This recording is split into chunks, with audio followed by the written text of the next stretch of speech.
we're taking another major step in holding the Iranian regime accountable. Canada is officially making good on its commitment to designate the Islamic Republic of Iran as a regime that has engaged in gross human rights violations and terrorism. This means that the senior echelons of the Iranian regime, the decision makers, the power brokers, the henchmen, those who are most responsible, will be rendered inadmissible to Canada permanently.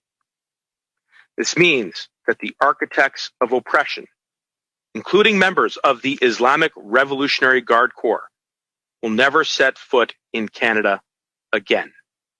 By senior officials, we're talking about heads of state, members of the cabinet, ambassadors and senior diplomats, members of the judiciary, senior military and intelligence officials, and other senior public servants who wantonly violated human rights and support terrorism.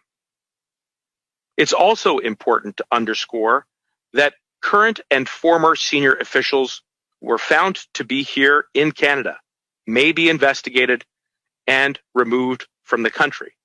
And Minister Fraser will have more to say about this.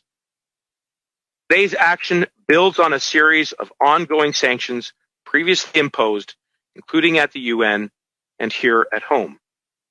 Global Affairs continues to sanction individuals under CIMA, enabling us to seize and freeze assets and proceeds that could be used to support the regime. Minister Joly is working with her counterparts to coordinate a campaign of like-minded countries, and High Commissioner Goodale is advancing the work of seeking justice on behalf of the families of PS 752.